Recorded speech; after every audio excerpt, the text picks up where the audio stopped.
नवाबों के शहर लखनऊ की शान बड़ा इमाम बाड़ा एक खूबसूरत इमारत होने के साथ ही अवध के नवाब असफ उद्दौला के दरिया दिली का नायाब नमूना भी है। क्या आप जानते हैं कि नवाब साहब ने बड़ा इमाम बाड़ा का निर्माण इसलिए कराया ताकि उनके प्रांत के लोगों को रोजगार मिल सके और कोई भूखे न मरे।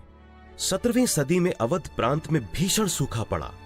एक लंबे समय तक पड़े सूखे का असर ये हुआ कि लोगों की खेती बाड़ी पूरी तरह से चौपट हो गई। बहुत से लोगों के पास न खाने को अन्न बचा, न ही कोई रोजगार का कोई साधन। जनता को इस परेशान हालात से निकालने के लिए शुरुआत में बिना इमारत के किसी नक्शे और प्लान के नवाब असफ उद्दौला ने सन 1785 में इस इमारत के निर्माण का काम शुरू किया।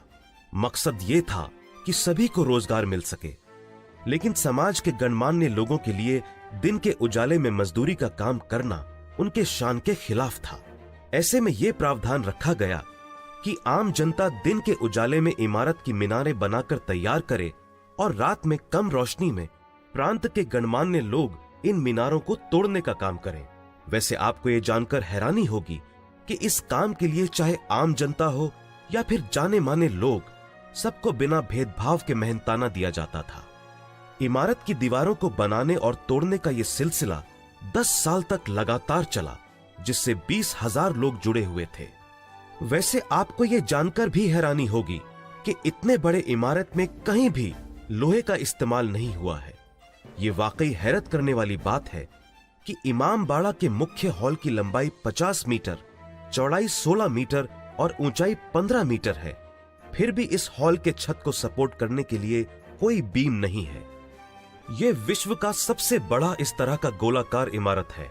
हालांकि बिना किसी बीम के सपोर्ट के बने इस गुंबदकार इमारत की मजबूती के लिए इस इमारत के वास्तुकार हाफिज किफायत उल्लाह ने यह तय किया कि इसकी छत को खोखला बनाया जाए और कुछ इस तरह भूल भुलैया बड़ा इमाम बाड़ा का हिस्सा बना, जिसमें 489 एक तरह के दिखने वाले दरवाजे हैं और हजारों रास्ते हैं जहां आप गुम हो सकते हैं।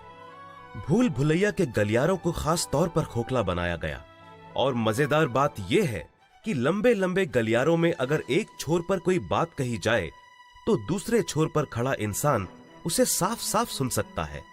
भूल भुलैया की दीवारों के बारे में कहा जाता है कि इनके निर्माण में उड़द की दाल, बड़ियां, चावल की लुगदी और बेल का गूदा जैसी चीजों का भी इस्तेमाल हुआ है। अब अगर इतना सब कुछ सुनने के बाद आप भी नवाब साहब की नेक दिली और भूल भुलैया की मस्ती में खोना चाहते हैं तो देर किस बात की, बैग पैक कीजिए और रुख कीजिए नवाबों के शहर लखनऊ का। Incredible.